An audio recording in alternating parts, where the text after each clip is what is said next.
Helen, Pierce Brosnan, Ben Kingsley, Celia Imrie ప్రధాన పాత్రలు పోషించిన ద థర్స్డే మర్డర్ క్లబ్ ఈ సినిమా నెట్ఫ్లిక్స్లో తెలుగులో ఈ మధ్య రిలీజ్ అయింది. ఈ సినిమా ఎలా ఉందో ఇప్పుడు చూద్దాం. 1973లో ఓ అమ్మాయిని కత్తితో పొడిచి ఇంటి అద్దంలోంచి తోసి చంపేస్తారు. ఆ కేసుని సాల్వ్ చేయడం కోసం ది థర్స్డే మర్డర్ క్లబ్ సభ్యులు అందరూ ముసలివాళ్ళు, ఏజ్డ్ పర్సన్స్. వాళ్ళు ఏం చేశారు అన్నదే కథ.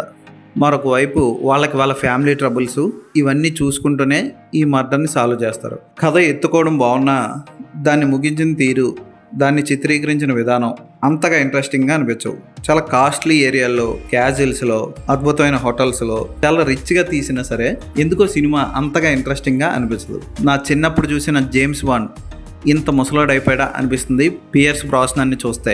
అంతే, త్వరలో మనం కూడా అయిపోతాం కదా. కొన్ని యాక్షన్ సన్నివేశాలని బాగానే చిత్రీకరించారు. నటీనటులందరూ తమ పాత్రలకు న్యాయం చేశారు. ఈ టైప్ సినిమాలు మన తెలుగు వాళ్ళకి నచ్చడం చాలా అరుదు. పోనీ అద్భుతమైన స్క్రీన్ ప్లే ఉందా అంటే అంత అద్భుతంగా లేదు. స్లోగా నత్తనడకలో సాగింది స్క్రీన్ ప్లే. విజువల్స్ బాగున్నాయి, కెమెరా వర్క్ బాగుంది. సరదాగా టైంపాస్కి ఈ సినిమా చూడాలనుకుంటే మాత్రం చూడాల్సిన అవసరం లేదు. ఈ సినిమాకి నేను ఇచ్చే రేటింగ్ 2/5.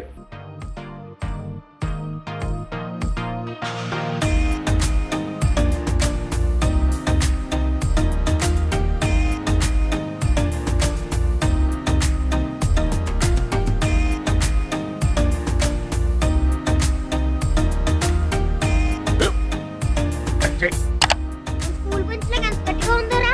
కొట్రా, కొట్టు, పర్లేదు, కొట్టు. అబ్బా చైన్ పెట్టేసింది బాబాయ్. ఆ, నీకు నొప్పి ఏంటి నువ్వు కొడతావా? కమా బిట్ మీ యార్. వద్దు బాబాయ్. వాడిని నేను కొట్టడం లేదమ్మా, వాడినే నన్ను కొట్టమంటున్నాను. ఆ. నువ్వేం కంగారు పడక్కర్లేదు. అడుగుతావేంటి?